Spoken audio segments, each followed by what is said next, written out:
Un beso inolvidable de Bárbara Cartland, capítulo 2. En la habitación de una de las casas de Curzon Street, el señor George Canning se levantó para saludar al visitante que acababa de ser introducido. «Es muy gentil de su parte visitarme, milord». «Lamento no haber podido hacerlo antes», fue la respuesta. «Me entregaron su mensaje cuando me encontraba en el campo y volví a Londres apenas lo leí». Había un considerable contraste entre los dos hombres. George Canning, teatral, impulsivo, el más brillante orador del gabinete del primer ministro, Mr. Pitt, subrayaba cada palabra y cada uno de sus movimientos con un gesto de las manos. Su visitante, en cambio, reservado y enigmático, se instaló en el cómodo sillón que le había sido indicado y pareció esperar una explicación, aunque sin exteriorizar la menor curiosidad. «Tal vez le parezca extraño», empezó a decir el señor Canning, «que le haya pedido que me visitara, y también que en esta era de la Ilustración, en el año de la gracia de 1802, haya sido necesario agregar la discreción a la urgencia, pero tenía mis razones para hacerlo». «Estaba seguro de ello», fue la tranquila respuesta. «Como usted sabe, por el momento no tengo suficiente influencia alguna en el Parlamento». «Me doy cuenta de ello», convino su visitante. «Cuando Mr. Pitt renunció el año pasado, el hecho de que usted decidiera imitarle constituyó para el país una pérdida casi tan grande como la de él». «Es muy bondadoso de su parte decir eso, milord. Pero, aunque no ocupo ningún puesto oficial por el momento, soy tal vez el único hombre que advierte los terribles peligros a los que se enfrenta esta nación. Los ineptos que nos gobiernan piensan que estamos en paz, pero yo estoy convencido de que todo lo que Bonaparte quería era un respiro». «¿Lo cree realmente?» «Apostaría mi vida, Lord Raven. Pero nuestra desventurada y pusilánime administración, encabezada por el clemente y conciliador primer ministro Henry Addington, cree solo lo que le conviene, y el primer cónsul, estoy convencido de ello, le lleva la rienda por donde él quiere». «Lo que usted dice confirma mi modesta opinión. Sin embargo, mucho me temo que no podemos hacer nada al respecto». George Canning se puso de pie y cruzó la habitación. «Nos desarmamos con indecorosa precipitación, y 10 días después de firmar el Tratado de Paz de Amiens, Addington presentó un presupuesto que abolía el impuesto sobre la renta que había fijado Pitt. Y como la deuda nacional se duplicó en comparación con el monto que tenía antes de la guerra, ello significó drásticas reducciones en las Fuerzas Armadas. ¿Sabe usted que el año pasado dimos de baja a 40.000 marinos y relegamos a centenares de expertos oficiales a media paga? Y mientras tanto, la mayor potencia militar que el mundo haya conocido continúa de pie al otro lado del canal. ¿Cree usted que Bonaparte intentará atacarnos de nuevo?» «Estoy seguro de ello», contestó Canning. «Ha firmado la paz por el momento, para tomar un respiro que le permita construir barcos de guerra. Según mis cálculos, puede producir 25 de ellos cada año. En 6 o 7 años, con 200 barcos de guerra, será tan invencible por mar como por tierra». «¿Sabe Pitt esto?» «Estoy habitualmente en contacto con él. Sigue en el castillo de Walter, ocupado en su jardinería, y en apariencia, indiferente al caos al que se dirige Inglaterra. Pero vendrá el día, Lord Raven, un día ya no muy lejano en que la nación acudirá a él en busca de salvación. Mientras tanto, ¿cómo puedo ayudar yo, señor?» Esperaba que me lo preguntara. El mundo aristocrático, ese gran mundo con el que tanto usted como yo estamos familiarizados, lo considera usted, milord, como un hombre al cual solo le interesa el placer. Pero yo le he escuchado hablar en la Cámara de los Lores y tengo una opinión muy diferente, tanto de su carácter como de su poder. Me siento halagado. Lord Raven inclinó la cabeza, pero había un ligero sarcasmo en su sonrisa, divertido por los sinceros cumplidos del señor Canning. «Me han dicho de buena fuente», continuó este, «que se va usted a Italia». «¡Caramba!». Lord Raven enarcó las cejas. «Su informador debe haber llegado aquí volando, porque yo mismo no lo he sabido hasta hace 48 horas. Mi informador ha sido Lord Forsyth». «En ese caso es correcto. Su señoría está en la situación de saber la verdad». «He podido darme cuenta de ello», dijo el señor Canning sonriendo. «¿Puedo ofrecerle mi más cordial felicitación? Tengo entendido que su compromiso matrimonial con Lady Beryl Knight será anunciado de regreso». «Esa es nuestra intención», reconoció Lord Raven. «Pero no creo, señor, que me haya hecho llamar solo para expresarme sus buenos deseos». «No, por supuesto que no. Quería pedirle un servicio, no para mí, sino para el país». «¿De qué se trata?» El señor Canning cogió unos papeles de su escritorio. Tengo aquí unas cartas de nuestros agentes, dijo, que me anuncian que Napoleón está rompiendo uno tras otro todos los acuerdos de la paz. En mi opinión, sus conquistas incruentas en Europa son las más alarmantes que las que hizo a punta de cañón. Debo admitir que nuestro gobierno se ha mostrado en extremo débil con Bonaparte con respecto a los envíos de fuerzas militares a las Antillas. Eso ya es bastante malo, mas por si fuera poco, tengo pruebas de que atestiguan que sus agentes deambulan por todas las capitales de Italia, haciendo tratados, otorgando concesiones, examinando puertos, fuertes, bahías e inquietando a los propios italianos. ¿Será verdad?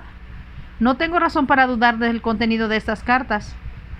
El coronel Dayot, a quien tal vez conoce, ha visitado recientemente Bolonia y Turín. Según me ha dicho, las posadas están ocupadas por oficiales franceses que viven en ellas sin pagar, y los teatros están llenos de sucios barbucones. El ballet se ha convertido en una obscena exhibición de mujeres desnudas. Los conventos han sido destruidos, los palacios y jardines devastados.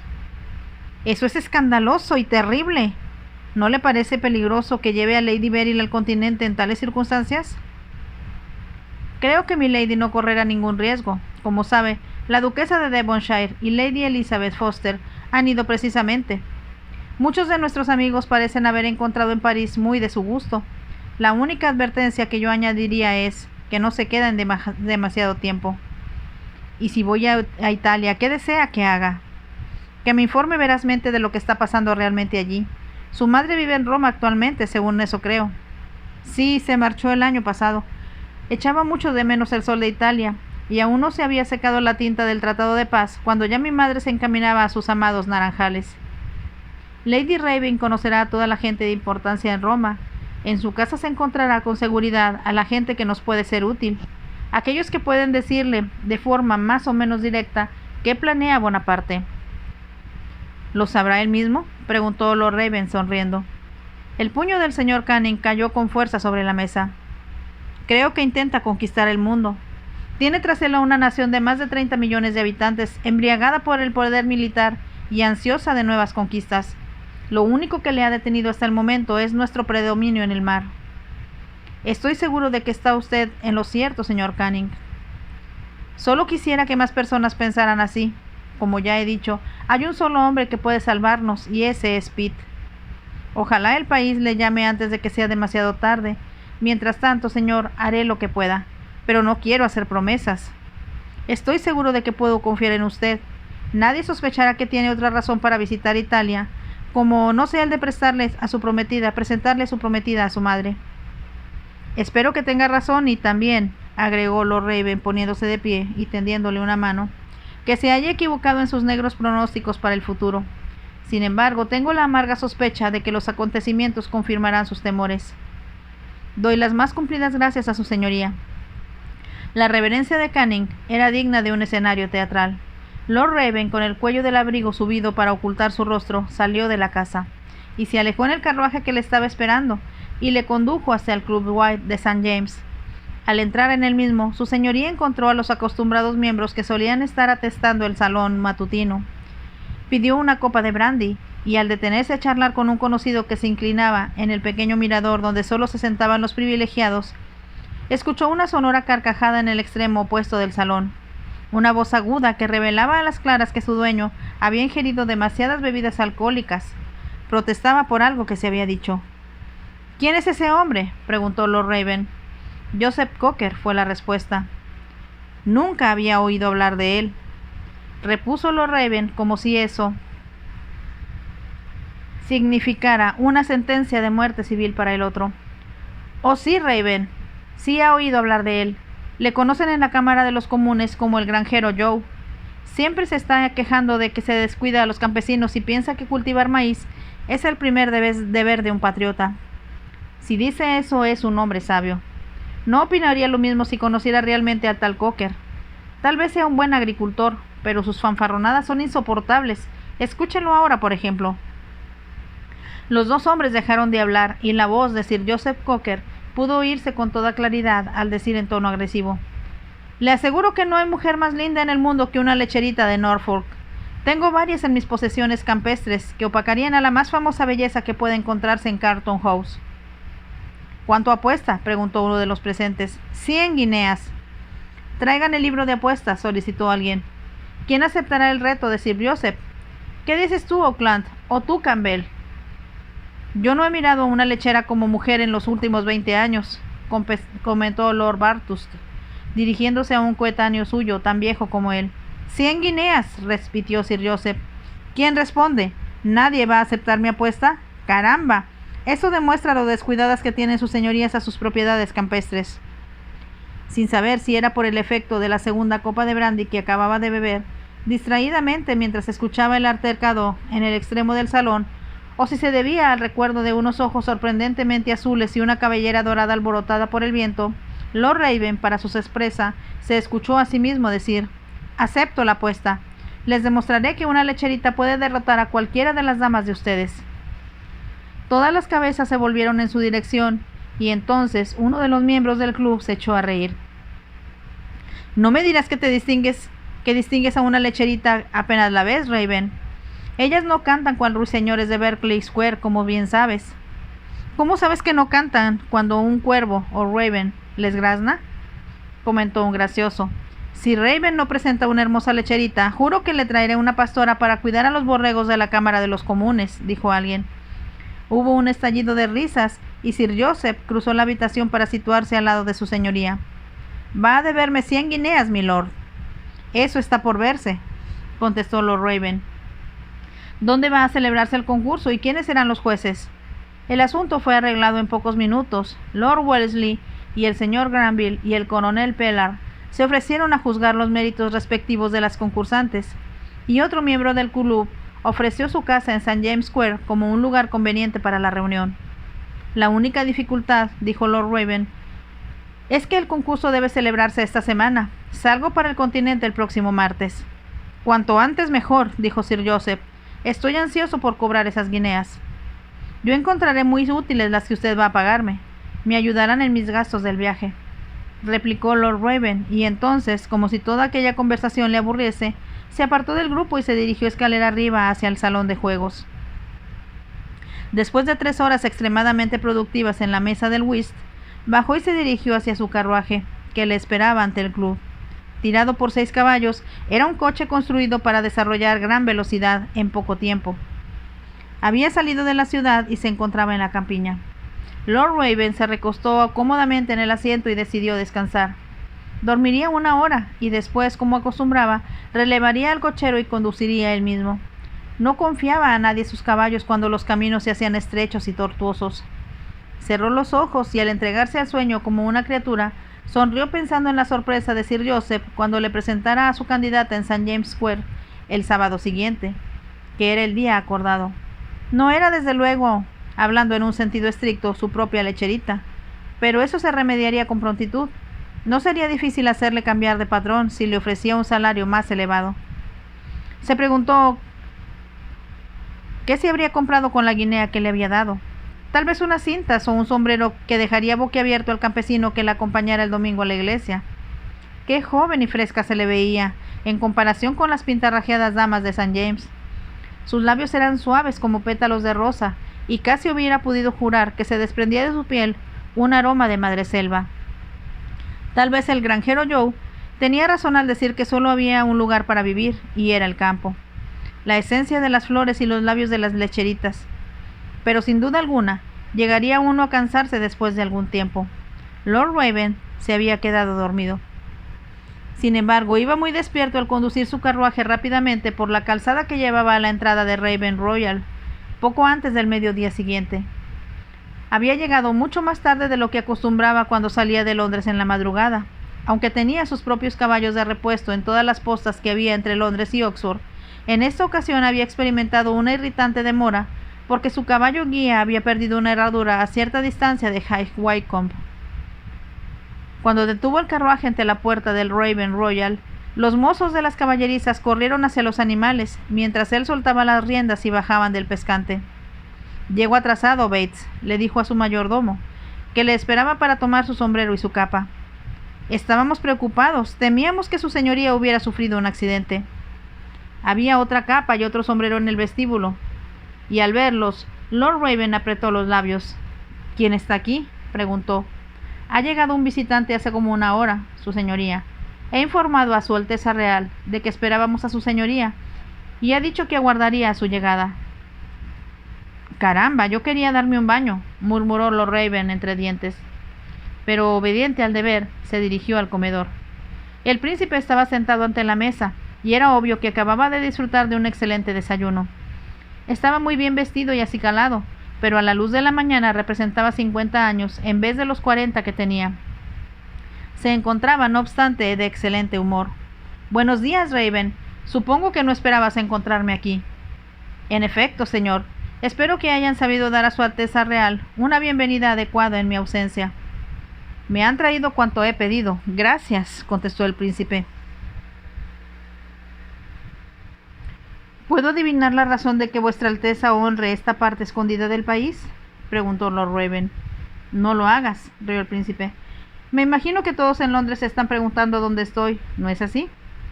«Todo el mundo anda completamente desconcertado», mintió Lord Raven. «¿Me permite acompañarle a desayunar?». por supuesto», dijo el príncipe. «Permíteme recomendarte el paté. Tu cocinero es realmente extraordinario. Me gustaría que me permitieras llevármelo. Necesito un nuevo cocinero en Carlton House». «Yo mismo estoy siempre al servicio de Vuestra Alteza, pero eso no incluye el uso de mi cocinero». El príncipe se echó a reír y llenó su copa. «Brindemos por la incomparable. ¿Cómo la llama ese maldito de Stamford?» «¿Se halla Stamford aquí?». «Claro que sí», contestó el príncipe y su rostro se oscureció. «Dios, cómo detesto a ese hombre. Y como estamos hospedados en la misma posada, no puedo evitarlo. Anoche, sin embargo, le jugué una mala pasada. Iba a escabullirse para ver a la señora Wickham antes de que yo estuviera listo, pero le ordené que fuera conmigo en mi propio coche. Estaba lívido de furia, pero no tuvo más remedio que obedecer». «Muy inteligente, señor», dijo Lord Raven sonriendo. «Siempre es recomendable no perder de vista al oponente». «Eso es lo que yo pensé», dijo el príncipe encantado. «Pero, ¿sabes, Raven? Pasó una cosa extraordinaria. Tuvimos problemas con una piedra que se metió en la herradura de uno de los caballos. Sucedió poco después de que nos extraviásemos. Sí, estoy segura de que habíamos tomado el camino equivocado. De cualquier modo, el carruaje tuvo que detenerse. Como ya estaba harto de la compañía de Stamford, bajé a estirar las piernas. Iba caminando, pensando, la verdad sea dicha, en la señora Wickham, cuando de repente, al dar la vuelta, una jovencita estuvo a punto de tropezarse conmigo. Y créeme, Raven, era la viva imagen de la propia Eloís». «¿De veras?», exclamó Lord Raven. «Y no lo hubiera creído posible de no haberla visto», continuó el príncipe. «Tenía la misma cara en forma de corazón, los mismos ojos azules y pestañas oscuras, el mismo cabello dorado. Desde luego no lo llevaba peinado de forma elegante como la señora Wickham. Le caía alrededor de las mejillas como una cascada de oro. Por cierto, no ha estado mal la descripción, ¿verdad? Suena muy poética». Se sentía satisfecho viendo que Lord Raven le miraba con profunda atención. «¿Quién es esa mujer?», preguntó al fin. «¿Y dónde la vio?». «Mi querido Raven, acabo de decírtelo, en el camino hacia la casa de la señora Wickham».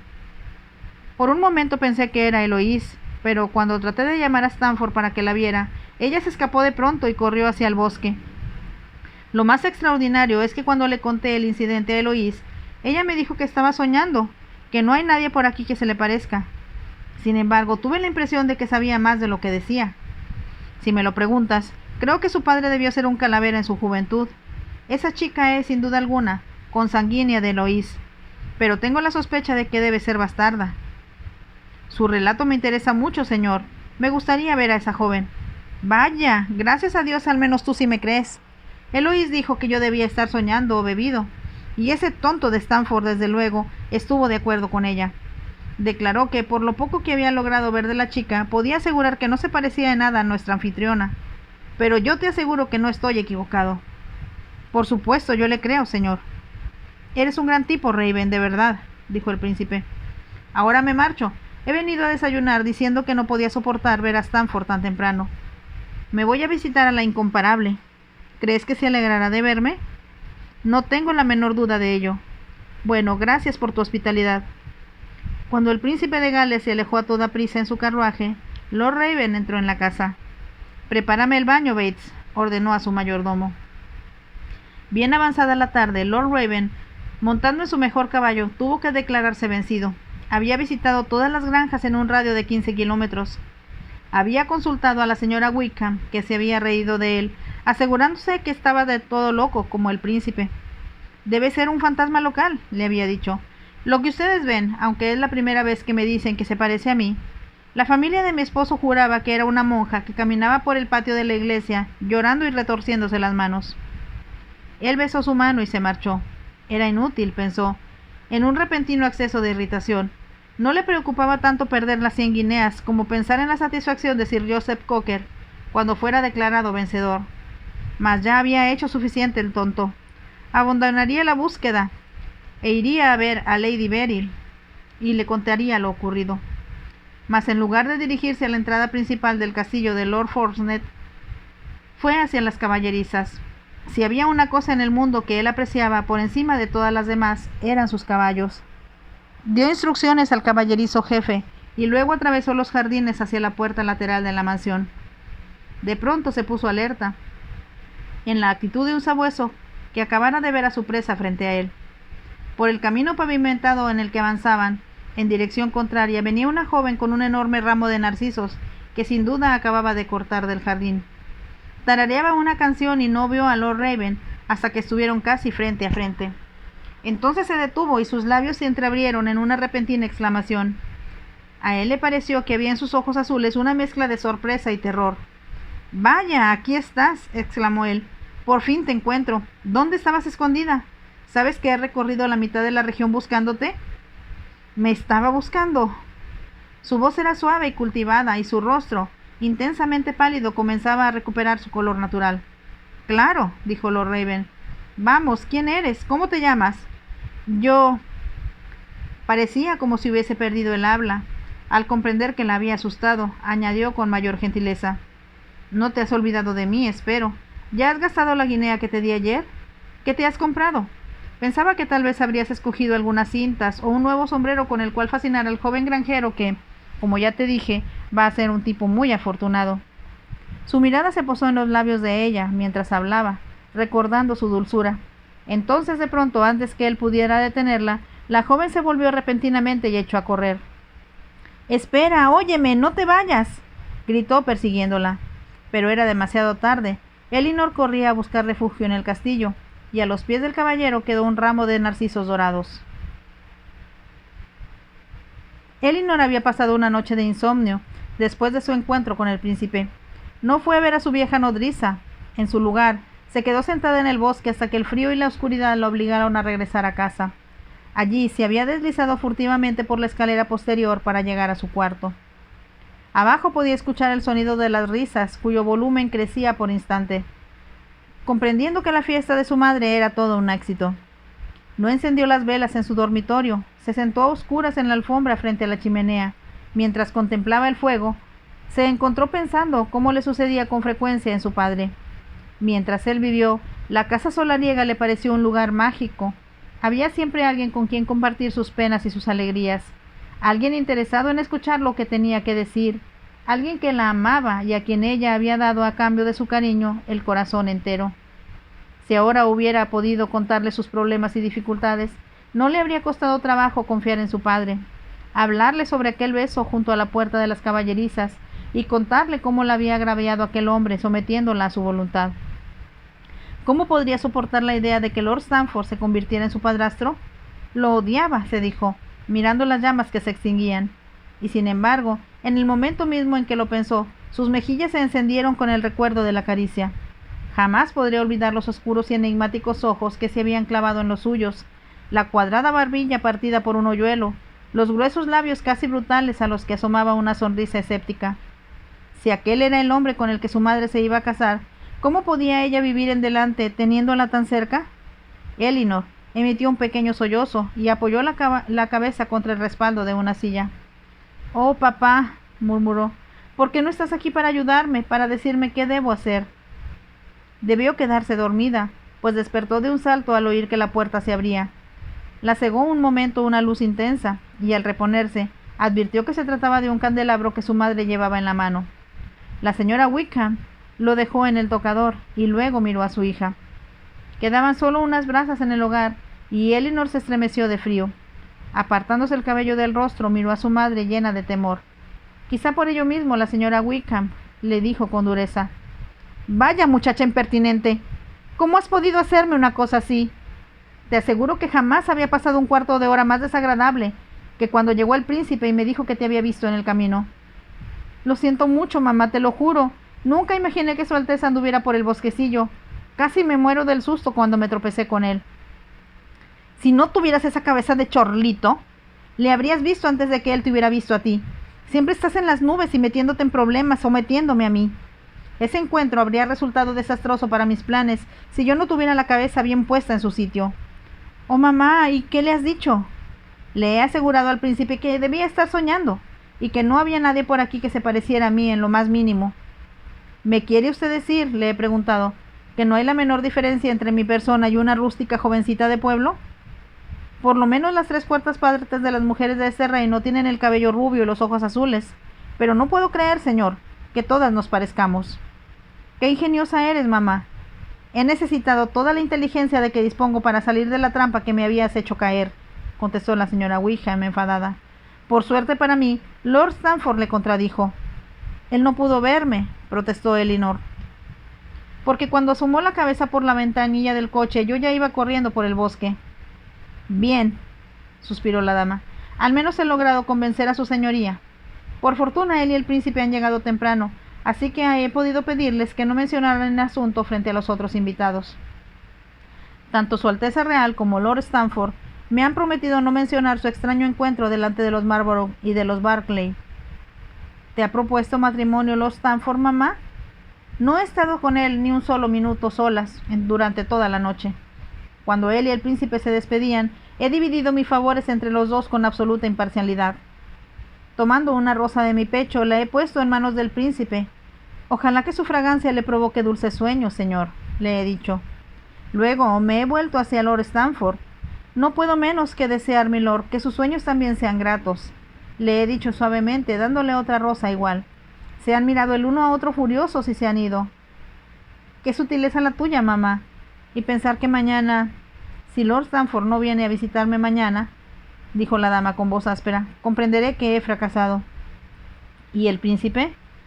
«Puedo consolar a Su Alteza Real una vez que me haya casado», dijo la señora Wickham. Lanzó un pequeño bostezo.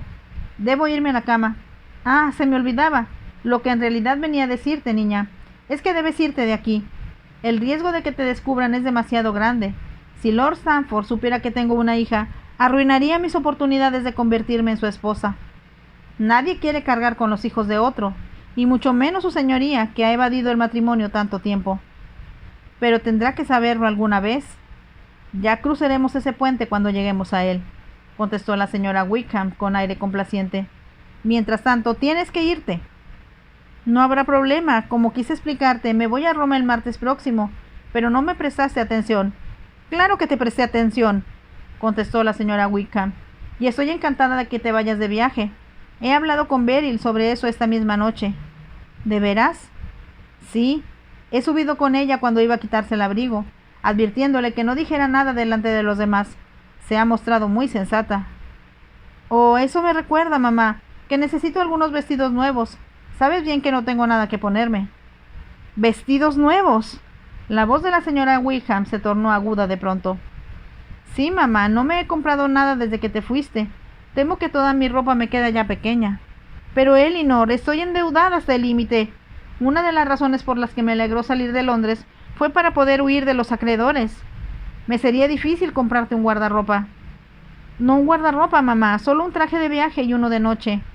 «Es imposible», empezó a decir ahora la señora Wickham, mas de pronto indicó: «Espera, creo que se me ha ocurrido algo. Ven a mi dormitorio».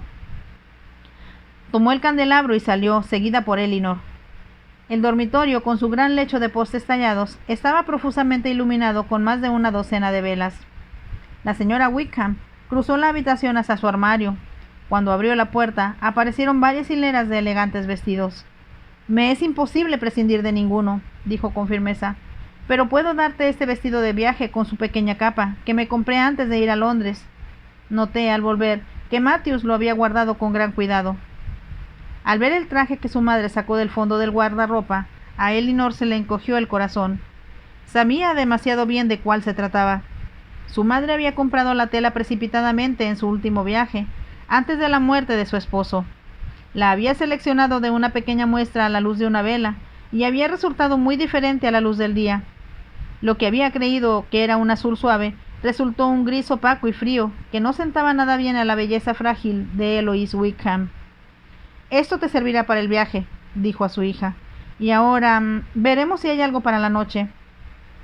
Recorrió de nuevo los vestidos con la vista. «Realmente no puedo prescindir de ninguno», murmuró. «Este azul lo llevaba puesto la noche en que el príncipe se enamoró de mí. No me he atrevido ni siquiera a mirar la factura que me llegó de París por este vestido de satén blanco, o por este de gasa plateada. De verdad, no sé cuál darte. ¿O qué te parece este?» Sacó un vestido blanco de última moda, de estilo griego, que caía en suaves pliegues desde un talle muy alto. Elinor estaba a punto de dar un grito de alegría, cuando advirtió una gran mancha en la parte delantera del vestido. «Eso sucedió en Devonshire House», dijo la señora Wickham, siguiendo la mirada de Elinor. «Estaba hablando con Beau Brunel, nada menos, cuando alguien le empujó el brazo. Furioso, se volvió en contra del imprudente, lo que motivó que se derramara su copa de vino, arruinando mi vestido sin remedio». «Qué lástima, mamá, pero entonces, ¿cómo voy a usarlo?» «Pregúntale a Matthews cómo puede arreglarlo». «Ah, y se me olvidaba, Matthews no tendrá tiempo de hacerlo si te vas mañana por la mañana». «Pero mamá, ¿a dónde voy a ir?» «No seas obstinada, niña. Con Beryl, por supuesto». «Si te vas de viaje con ella el martes, ¿qué importa que llegues a casa unos días antes? Siempre has pasado la mayor parte de tu tiempo en el castillo, de cualquier modo». «No me gustaría llegar allí imponiéndome, cuando han sido tan gentiles conmigo», dijo Elinor con timidez. «Oh, por favor, no me pongas más dificultades. Tantos líos me han dado dolor de cabeza. Además, tú tienes la culpa. Si no hubieras sido tan tonta como para encontrarte con el príncipe, podrías haberte muy bien quedado aquí y nadie se hubiera enterado de tu existencia». «Muy bien, mamá. Le preguntaré a Beryl si puede recibirme». «Así me gusta, niñita. Y ahora vete a la cama». «No, espera. Ayuda a desnudarme y a guardar mis joyas». Elinor tardó casi una hora en atender a su madre. Apagó las velas luego, una por una, y se marchó de puntillas a su dormitorio. Llevaba con ella sus nuevos vestidos, pero cuando los puso sobre una silla se estremeció al pensar en el aspecto que tendría al llegar a Roma. «No importa», se dijo a sí misma con resignación.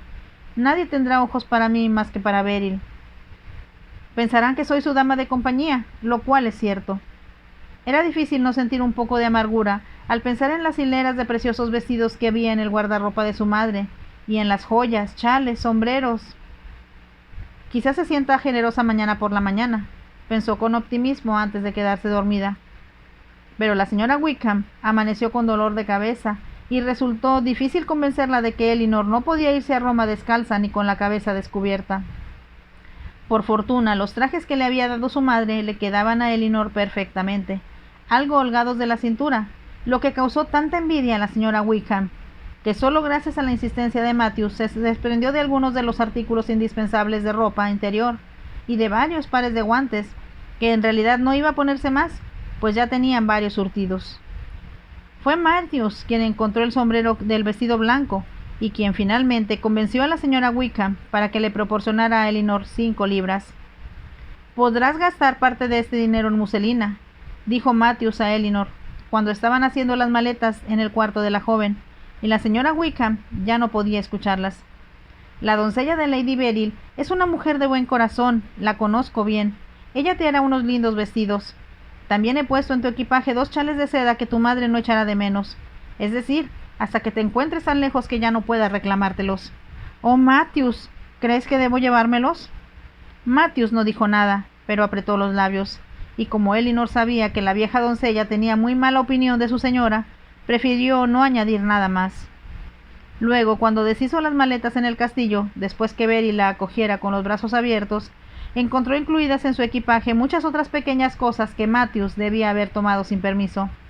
Era demasiado tarde ya para hacer algo al respecto, pensó Elinor, y aunque su conciencia la inquietaba un poco, no pudo menos que pensar, con inevitable tristeza, que si su madre hubiera sido más generosa, no hubiese habido necesidad de que Matthews hiciera aquello. La doncella de Lady Beryl, en cambio, resultó mucho más bondadosa de lo que Elinor se había atrevido a pensar. Flaca y poco atractiva, Respondía al inadecuado nombre de Swallow o golondrina. Era aún más amable de lo que Matthews le había asegurado. No se moleste en comprar muselina, señorita, le dijo. Matthews me envió una nota diciéndome que lo haría, pero no es necesario. Milady tiene muchas piezas aquí. Le haré un par de vestidos en menos de lo que le cuento. Oh, Swallow, qué bondadosa eres, dijo Elinor, emocionada. No diga nada, señorita, protestó Swallow con enfado fingido. Es una pena que no pueda usted los lindos vestidos de Milady, pues le quedarían muy grandes. No debo causarle más molestias a Lady Beryl, dijo Elinor. Ha sido demasiado bondadosa conmigo. Jamás podré agradecérselo bastante. Es ella quien debe darle a usted las gracias, ya que hablamos de eso. Si hubiera tenido que hacer el viaje con su prima Lady Hester, ambas se habrían despedazado como dos tigresas. Me alegro mucho de poder librarlas de ese final, contestó Elinor echándose a reír. Yo también, señorita. Aunque Swallow era un poco seca, Elinor comprendió que había encontrado una aliada y una amiga en la doncella de Beryl. Cuando regresaba de los prados después de cortar un gran ramo de narcisos, se felicitaba por su buena fortuna y por la bondad de todos en el castillo. ¿Puedo hacer algo para ayudarte?, le había preguntado a Beryl cuando se sentaron a charlar en el salón rojo, donde se divisaba la Rosaleda. Si pudieras traerme algunas flores para el escritorio de papá, te lo agradecería mucho, había contestado Beryl. Siempre lo hago yo misma, pero ahora tengo que escribir una carta. Hablaba con cierta misteriosa suavidad, y Elinor dijo: ¿Puedo adivinar para quién es? No, porque estarías en lo cierto, le había contestado Beryl.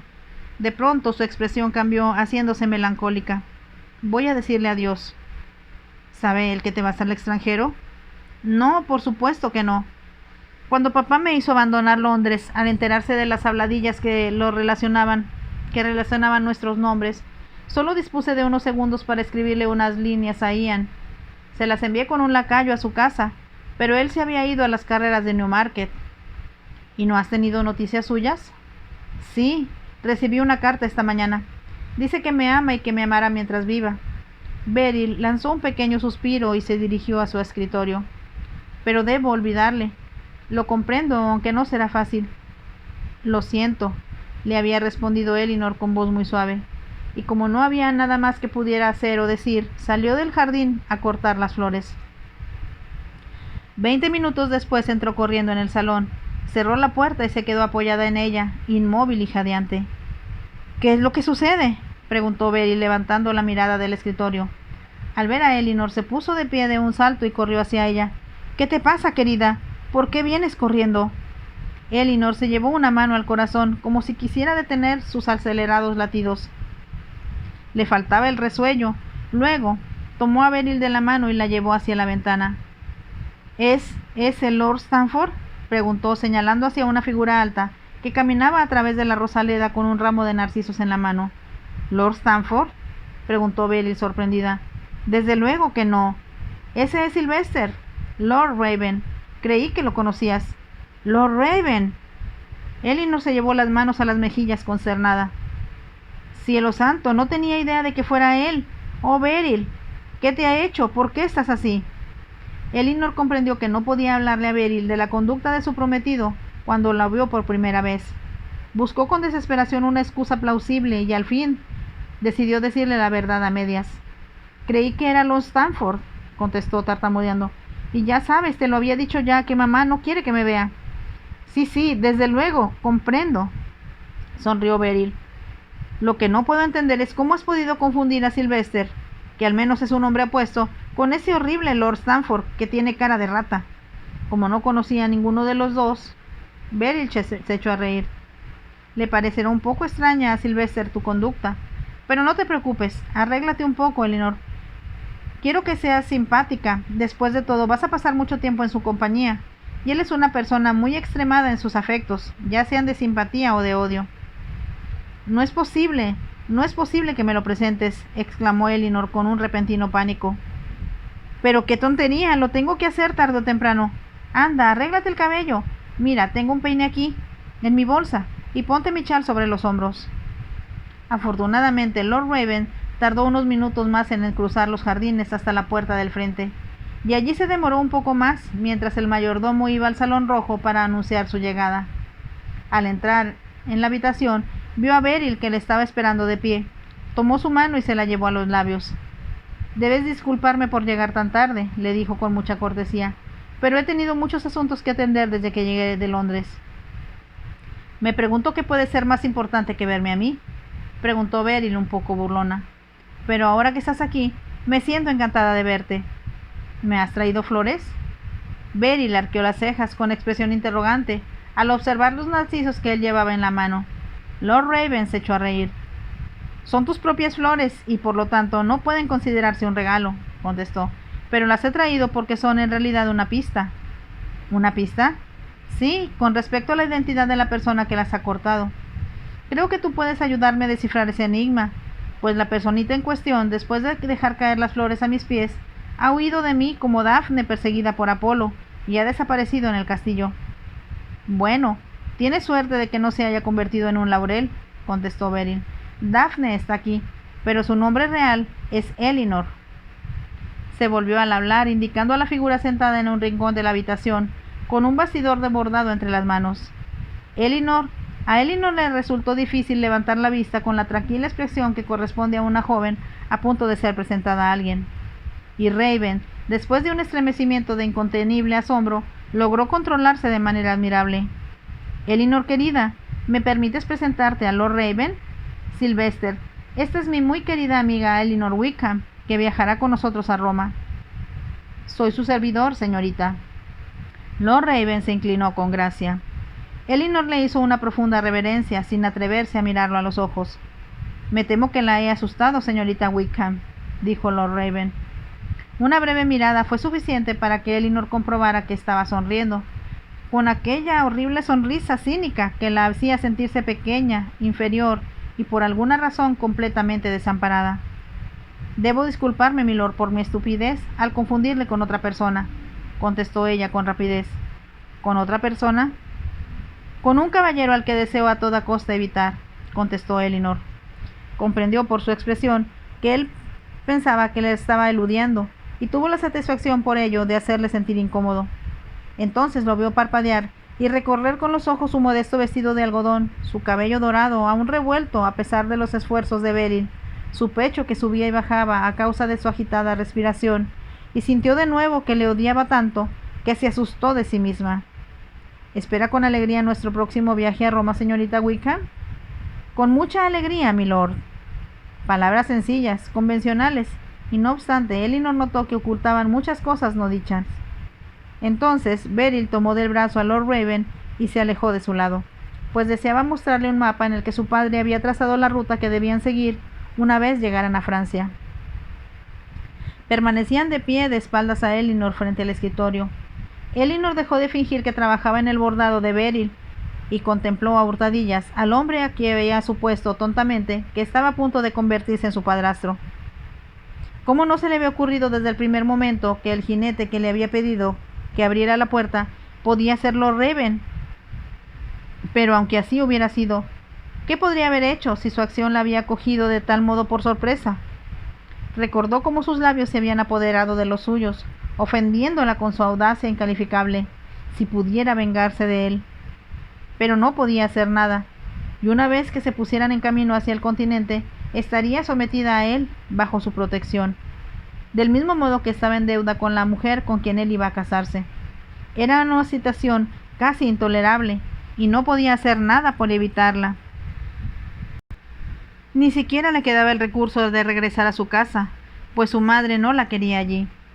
Lord Raven se apartó del escritorio, lo que cogió a Elinor por sorpresa, y sin que pudiera evitarlo, los ojos de ambos se encontraron. «¿La señorita Wickham está de acuerdo con nuestros planes?», preguntó. Se estaba burlando de ella, pensó Elinor. Aparentaba darle una importancia que ella sabía muy bien que no le concedía. «Elinor está encantada con todo», repuso Beryl. «Nunca ha salido del país». «Esperemos que no se sienta desilusionada», repuso Lord Raven. «Ningún sitio podría decepcionarme nunca», dijo Elinor con intención. «Son las personas las que nos desilusionan». No era un comentario muy brillante, pero sintió que contaba como un punto a su favor. Entonces Lord Raven se echó a reír. «Espero no convertirme en una de esas personas, señorita Wickham», dijo, y Elinor comprendió que la estaba desafiando. No creo que pueda cambiar fácilmente la impresión que tengo de su señoría, contestó, y esta vez sus ojos se enfrentaron a los de él con valentía. Por muy insensible que fuera ante los sentimientos de los demás, pensó Elinor, aquel individuo tenía que darse cuenta de que ella le odiaba con todas sus fuerzas. Fin del capítulo 2. Espero que les esté gustando mucho. Si es así, déjenme su like, no olviden suscribirse al canal y estar pendientes para los siguientes capítulos. Hasta la próxima. Bye.